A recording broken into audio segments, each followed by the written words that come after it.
Hi, welcome to What's Up Watertown, where we try to find out what's up in our community by talking to members of our community. Today we're here with Robin Kaufmann, who is the manager of tourism for Watertown. And we have Misti Hawn here also. Misti's been on before. Misti runs the Heroes Cafe, and she's got some other events on. I'll let her talk about that when we get to it. Ladies, welcome. Thank you. Thank you. And let's start with you, Robin. Let's talk a little bit about tourism in Watertown. It's not part of the city, it's part of the Chamber of Commerce, right? It is a part of both. We have a tourism commission, and then the tourism commission hires a tourism entity, and that entity is the chamber. And so I work for the chamber, but I also go to the tourism commission board meetings, and we all partner together. Okay. And so talk a little bit about tourism and what do you do with the Department of Tourism? I mean, specifically, my job is to recruit overnight stays. So we do have a room tax in Watertown, and so it's important to keep those overnight stays coming because the city receives 30% of that yearly budget that comes in, and then the Tourism Commission receives the other 70%, so that we can invest that again into recruiting more overnight stays. So we're looking for conventions all the time, we're trying to support events, and we're always promoting all of the events and amenities in the city. Is that your primary source of income, is the room tax? 100% of our income is room tax. Okay. Do you don't get donations or people that just want to donate to tourism? We do not. And then what about events? Do you collect, if you have an event, you don't collect? We do not. Tourism itself does not have events. Okay. And there's kind of a reason for that, and it's because the Tourism Commission is a city commission. Okay. And so we have to be careful to not all be in the same place without being that noticed. Gotcha. So you talked about conventions and other things. What are some of the big draws in Watertown? I think of baseball right away. I know we spend a lot of money on Brant Quirk Park, and we have big baseball tournaments. That brings people into the city. Right? It does, and it's growing. We have one particular group. It's actually run out of Madison, but they manage a tournament that comes to town, and they're looking for 225 rooms on that particular weekend, and that's per night. So unfortunately, we do have to send some of those room nights away because we can't accommodate 225 people. But they bring in Dick's Sporting Goods for demonstrations with the kids. They have games, and it's an event in itself, even if you're not playing in the tournament. And so they have asked for tourism funds as a grant, and we say absolutely. And so we have worked with them in helping mitigate their funds that weekend. So you offer them a grant that comes out of your budget, out of the room tax budget? Correct. And then you offer grants to people, to groups to entice them to come into the city? And that's right. We have a budget of about $30,000 every year that we dedicate to our grant program. And anybody is welcome to apply. We don't have rules if it's a nonprofit or not. It doesn't really matter. All we're asking is that your event does have a draw for an overnight stay. Okay. And how many rooms do we have? So you said it's not 225? It's not. I mean, it depends. We've had some remodeling going on. So, and right now when we're all full, 200 maybe. And so that's, what makes that up? It's well, we have the Holiday Inn, Heritage Inn. We have Super 8. We have 2 bed and breakfasts in town. But we also have probably 6 to 8 Airbnb locations.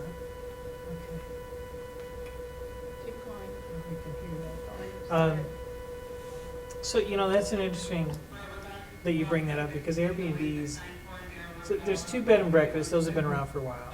And One is newer. Yeah. And where are those? Where's the new one? Catherine Holly House. Okay, that's the one on the hill up on... Correct, nearby to St. Bernard's. Okay. And then the other one is where? That's Jesse Stonehouse on Washington. Okay. Yeah, very nice properties. They're both beautiful. And the Airbnbs is, if I wanted to have an Airbnb, would I get involved with tourism in some way? Do you register with tourism? You should. I mean, that's an ever-evolving law as Airbnb grows. It's a lot bigger and larger communities, but all of a sudden, smaller communities have just as much interest. So some things are changing there. There is going to be some registering in the future, not necessarily with the city, but with the state. So we'll kind of see where that goes, but it benefits the Airbnb owners in town to work with me I have visitor guides, and I also oftentimes, when a hotel is full, I direct people. Very good. So if I don't know where you are, I can't direct to you. And maybe some of the viewers aren't familiar with Airbnbs, and I've used them myself. If you're traveling to a city, it's you check in online, you find people that are renting out rooms. So you may have a home where you're, like my house, our kids have moved out, I got 2 extra bedrooms. When we have guests, they stay there. It wouldn't be that hard for me to have someone else stay there, and you can get paid maybe $50 or something to have somebody stay there for the night. And there's some screening that goes on. It's set up through a national organization. And they're pretty nice. I've had a good experience. When we traveled to the south, we stopped in big cities like Memphis, St. Louis, use Airbnbs, and it works very well. Yeah, you can trust the process for sure. But also, we have a large variety of Airbnbs in town. Like you said, a 1-bedroom that you may be just in a home. But we have full-size apartments here as well. And I mean, just recently, we had a group from Russia using that location because they were going to the fitness games in Madison. So, And a lot of people that are real savvy with apps on their phones, that's where they go first. They're not going to the Holiday Inn website. They're looking for Airbnbs. They know they're going to get something that's comfortable and it's reasonable. I want to get to Misti because now I feel like we're ignoring her a little bit. And Misti, actually, there's a connection between you two because you're sponsoring an event through your group, Heroes Cafe, right? Correct. And it is through tourism. Let's talk a little bit about, I guess, Heroes Cafe first. And you were on here. I know we had a separate episode that we did where we talked about Heroes Cafe. We did. But if people didn't see that, just tell us a little bit about what it is and how it got started. Absolutely. So it's been about a year since I was on talking about Heroes Cafe. We are approaching our 1-year anniversary in November. And Heroes Cafe is a group that I founded that has a mission to connect our veteran and active military and first responders with the thousands of businesses, organizations, and programs that are out there to support them. I had found in all of my dealings with the veteran community that there are a lot of people who want to support the veterans, but they don't know how. And there are a lot of veterans who don't know about all of these groups that are out there. And then I also found that there was a lack of knowledge about all of the different organizations that are out there for our first responders. So it just kind of became a natural fit. Somebody would say, hey, I've got this vet, he's moving into the area, he needs this, where does he need to go? And so I could direct him. And so I figured if the people in my small circle were having those issues, it has to be a broader issue as well. And so we started Heroes Cafe. And the way that we accomplish our mission is in 2 ways. First, on the second Tuesday of every month, we meet at the Elks Lodge for a free breakfast, and it starts at 8 o'clock. It's sponsored by Ixonia Bank, Piggly Wiggly, and actually DEFCOM, the Defense Academy here in town, is the one that actually cooks the hot breakfast. And we get between 25 and 35 people each month that get to come in, sit down, enjoy a hot breakfast that they don't have to prepare, and then we have somebody come in and talk about their organization and share that information with them. And then the second thing that we've recently started to be able to do is we have a small pool of resources that we can pull from for immediate need. So for an example, let's say we have an EMT or a first responder who gets hurt in the line of duty or is sick, and the community is rallying around to support that family. While they're applying for all the different benefits that are out there, in the meantime, they have an immediate need. And so we can come in, we can fill their fridge, we can take care of a car payment, something short term to kind of help them. And you do that through donations from people that are Absolutely, we reaching out? 100% through donations. Just a couple months ago, we became officially a 501c3 nonprofit organization, so we can now start applying for more grants, and all donations are tax deductible. And the breakfast at the Elks Club, that's open to the public, or is it by invite, or is it just No, people that want to come, that want to learn about it, or is it just for? It's completely open to the public. It's free for our first responders and military personnel.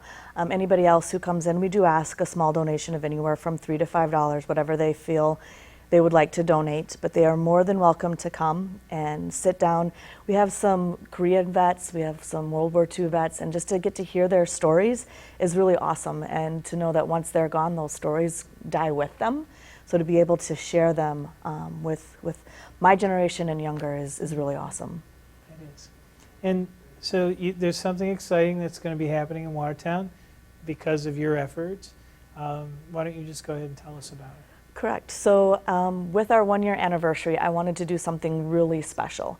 And I talked to Emily McFarland, and we kind of realized that Watertown really doesn't have a citywide Veterans Day celebration.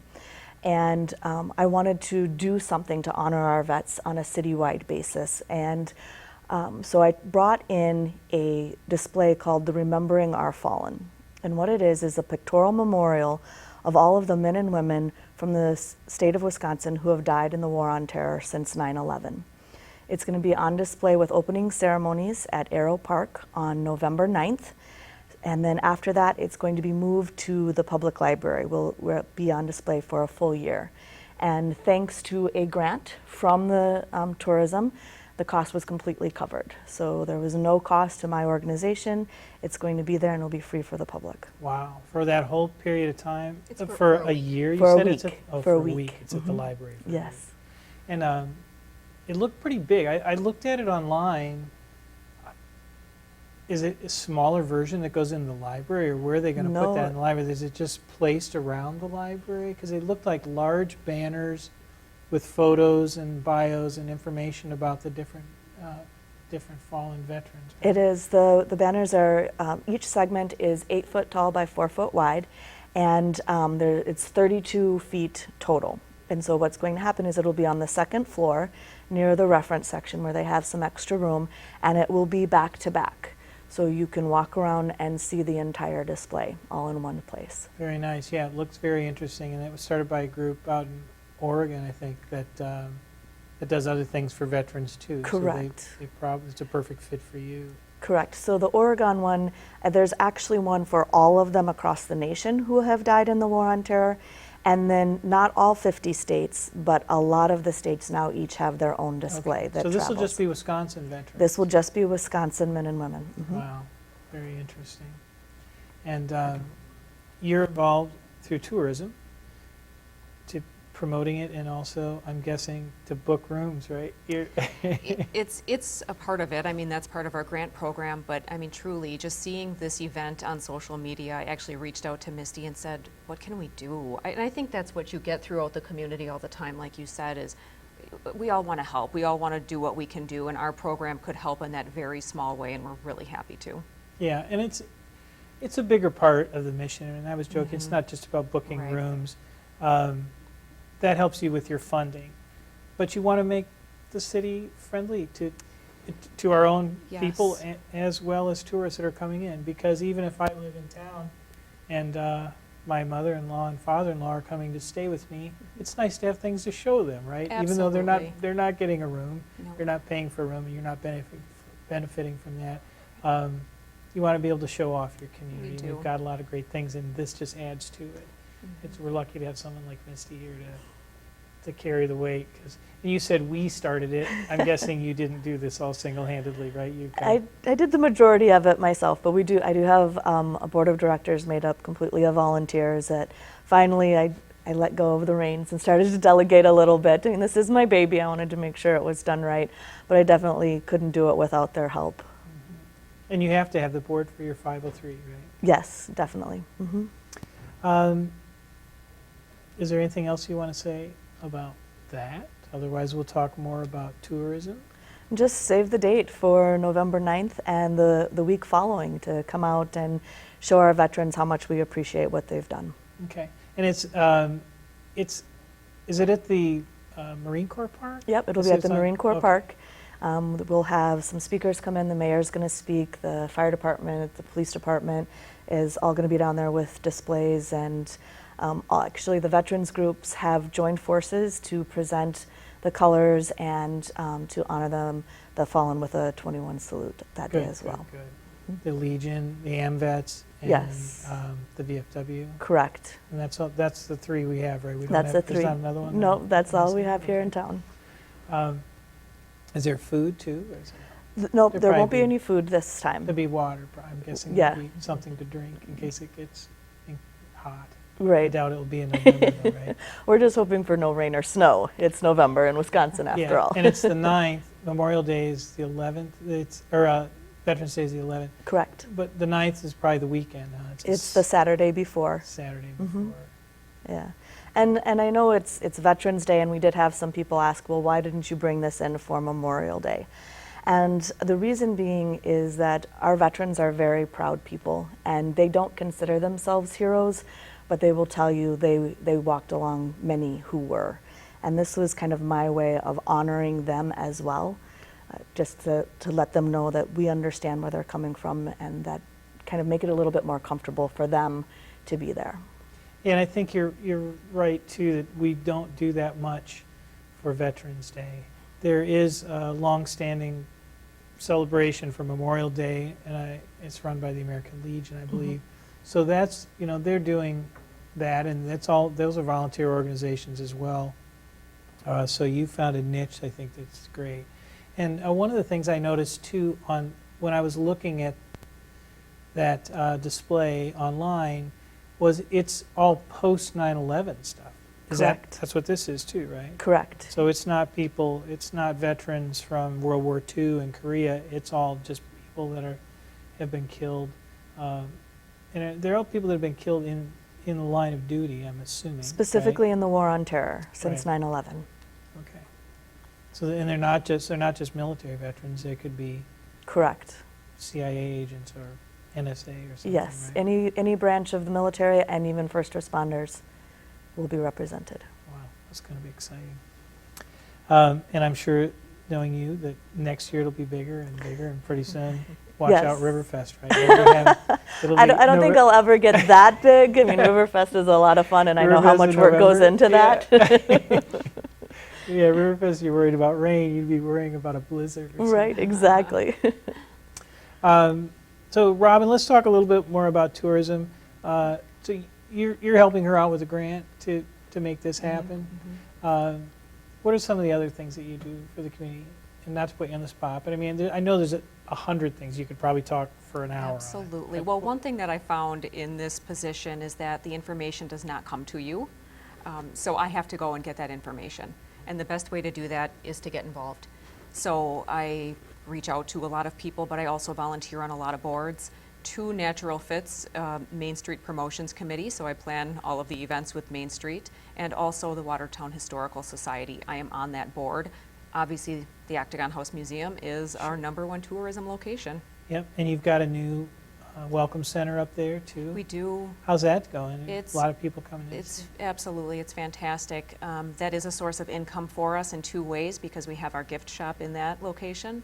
We sell our tickets, obviously, to the museum, but we also rent that facility out to small groups. Oh, good. And you couldn't do that with the old facility, right? It wasn't Not big even enough. close, no. How big of a group? I would say probably without tables about 60, with tables 30 to 40. Essentially, my wife has a women's group that meets periodically. Maybe they'd be interested in using Yeah, it. it's beautiful. I think they're using the senior center now.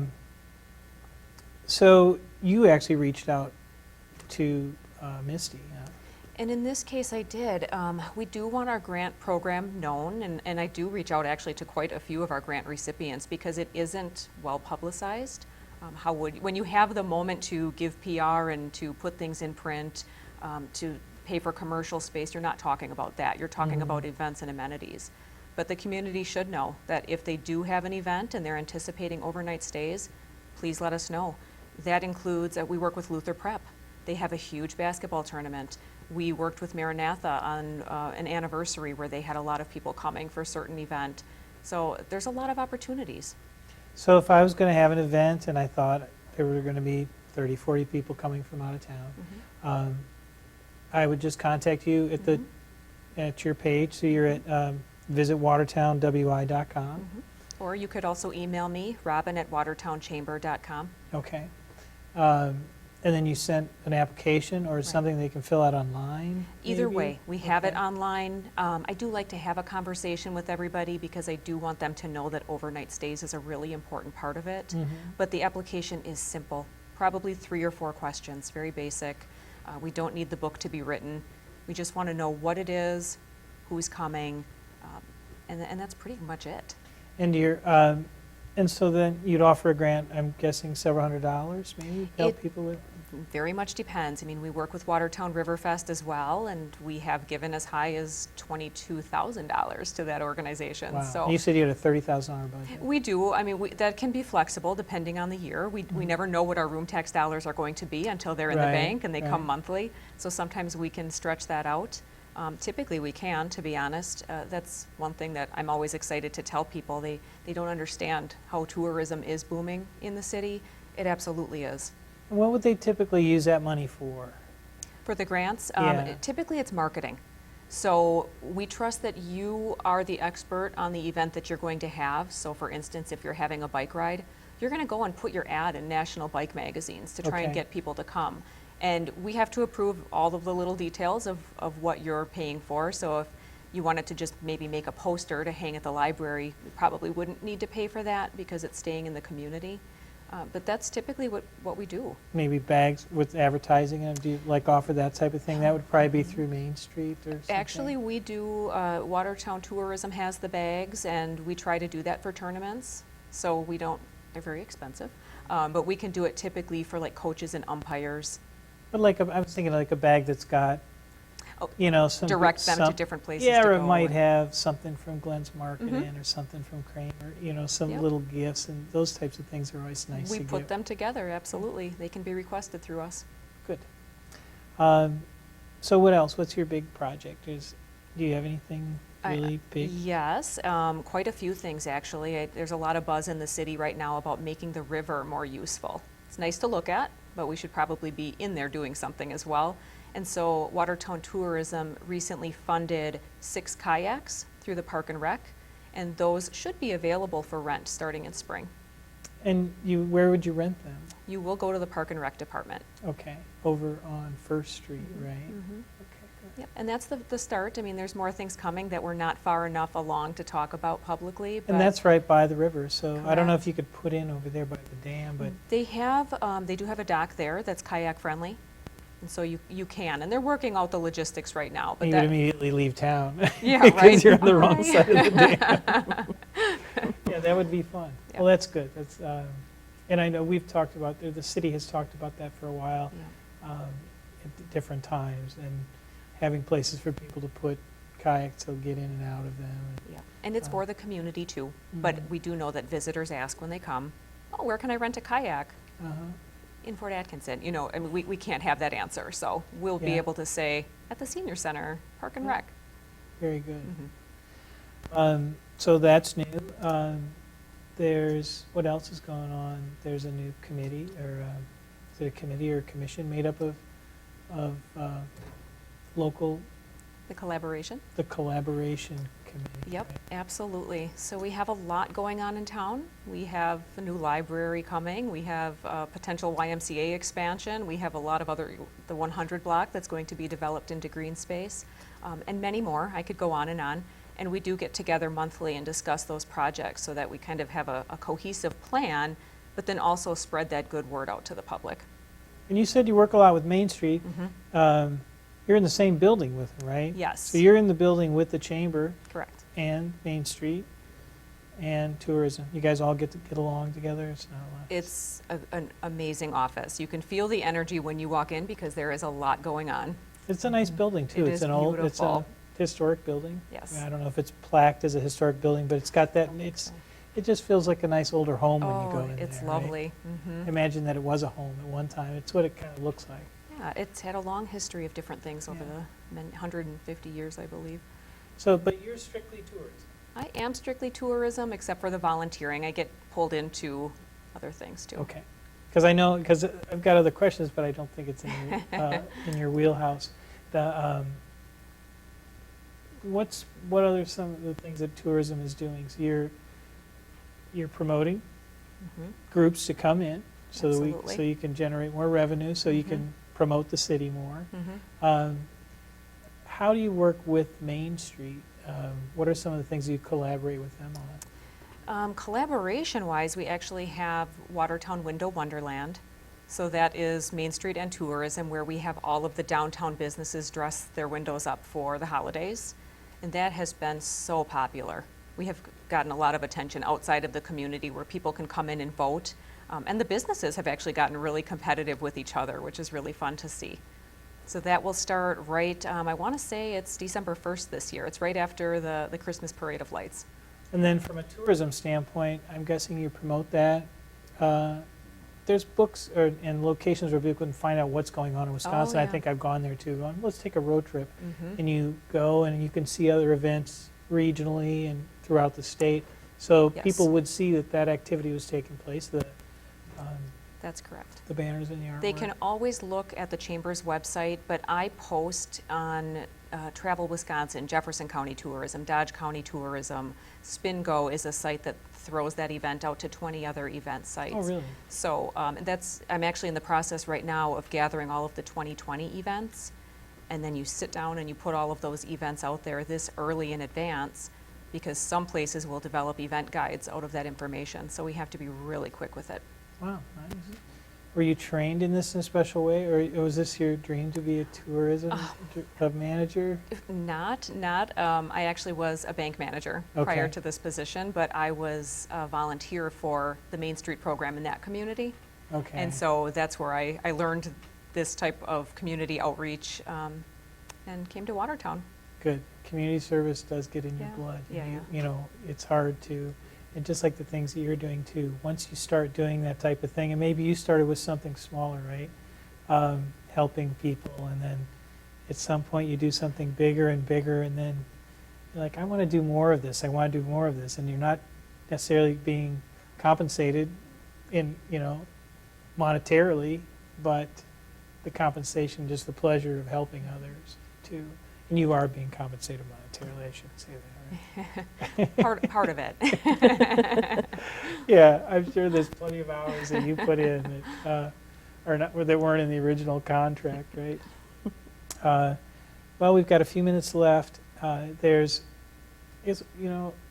talk more about the Heroes Cafe. So we started a year ago. Yes. You came on. You were saying, this is something I want to start. I noticed our community didn't have it. How is it working out? It's working out really well. My goal for the first year was just to still be in existence a year later.